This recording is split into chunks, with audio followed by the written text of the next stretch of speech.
Suppose ना मेरे पास दो वेक्टर है, पहला वेक्टर है ये, इसका एक्स कंपोनेंट क्या है 10 और वाई कंपोनेंट 5, ठीक है। एक दूसरा वेक्टर लेता हूँ ये, इसका एक्स कंपोनेंट और इसका वाई कंपोनेंट, सब गलत बोल रहे हैं, -10 और 5 कभी भी वेक्टर का कंपोनेंट ओरिजिन पे रख के लिखते हैं। इसका एक्स कंपोनेंट -10, वाई कंपोनेंट 5। अभी अगर मुझे इन दोनों वेक्टर को ऐड करना है तो कैसे ऐड करते हैं इन दोनों वेक्टर्स को? कंपोनेंट्स को ऐड करके देखो पहले।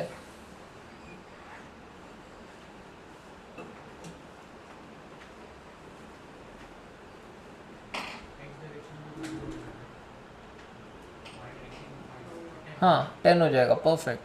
तो adding vectors is same as adding components. इसका इसके एक्स कंपोनेंट और इसके एक्स कंपोनेंट को ऐड करके क्या मिलेगा 0। इसके वाई कंपोनेंट और इसके वाई कंपोनेंट को ऐड करके क्या मिलेगा 10, ठीक है। तो ये आपका रिजल्टेंट सम होगा 10। तो आंसर क्या होगा 10 जे कैप या 10। तो कैसे ऐड किया ये दोनों वेक्टर को? दोनों के वाई कंपोनेंट्स को ऐड कर दिया बस, है ना, because adding vectors is same as adding components.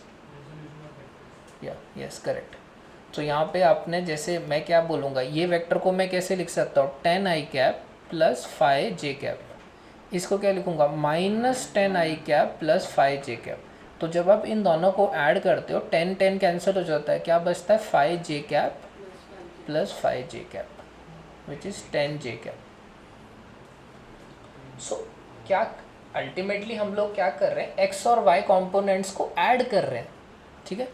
क्या करो, दोनों का एक्स कंपोनेंट लिखो, एक्स कंपोनेंट वाई कंपोनेंट। इसका एक्स कंपोनेंट क्या पहले वाले का ए का 10, इसका 5, इसका -10 5।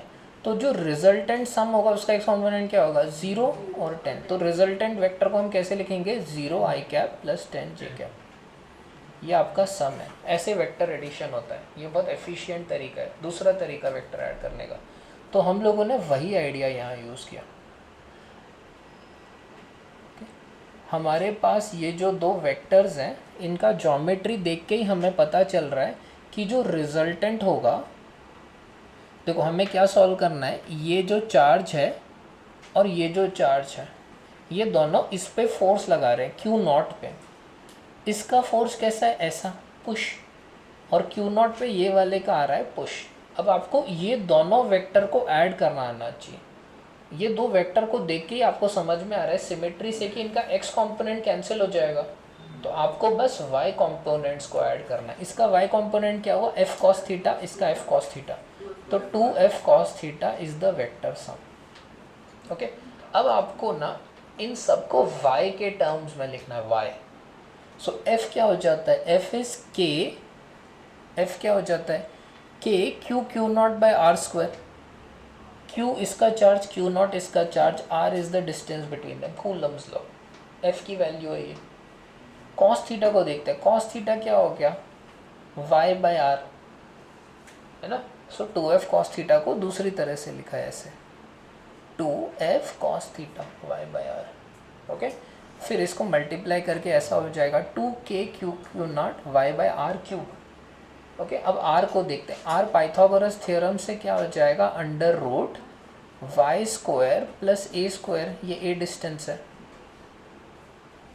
ओके, तो यहाँ पे बस सब्सटीट्यूट किया है r को, y square plus a square under root, ठीक है। तो आपको आर क्यूब चाहिए था ना, आर क्यूब क्या हो जाएगा y square plus a square whole raise to half under root और इसका क्यूब।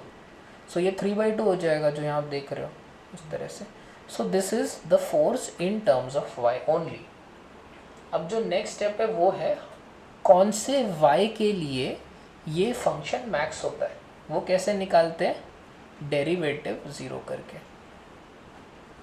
तो आपको ना ऐसा पॉइंट ढूंढना है, ऐसा वाई ढूंढना है जहाँ डेरिवेटिव 0 होता है, ठीक है। तो आपको अब फाइनली इसका ना डेरिवेटिव लेना आना चाहिए। इस तरह के फंक्शन का डेरिवेटिव कैसे लेते हैं, तो हमें किसका डेरिवेटिव लेना है, कांस्टेंट्स को साइड में रखो, बस वाई पे ध्यान दो, ये तो 0 है पूरा, तो कांस्टेंट इस वेरिएबल पे ध्यान देते हैं। ये हो गया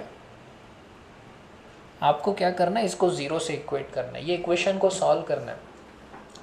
तो इसका डेरिवेटिव कैसे लेते हैं, denominator into derivative of numerator, ये फॉर्मूला है रेशियो। न्यूमरेटर का derivative 1 minus numerator into derivative of denominator, इसका डेरिवेटिव क्या होगा डिनोमिनेटर का, चेन रूल, पहले आउटर फंक्शन का डेरिवेटिव लो, वो क्या है raise to 3/2, so n x raise to n minus 1 which is half into, फिर इसके अंदर जाके और डेरिवेटिव लो y के साथ, इसका डेरिवेटिव कांस्टेंट, इसका derivative 2y upon the whole denominator square, और इसको किससे इक्वेट करना है, ज़ीरो से। तो डिनोमिनेटर तो इसका मतलब न्यूमरेटर ही ज़ीरो होना चाहिए, ओके।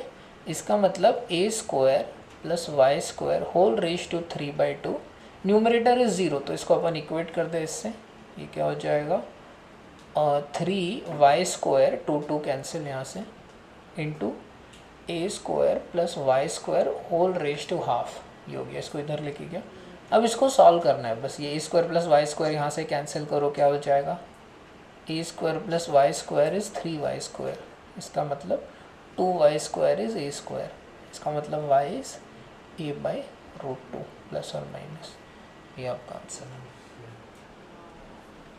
इस तरह से।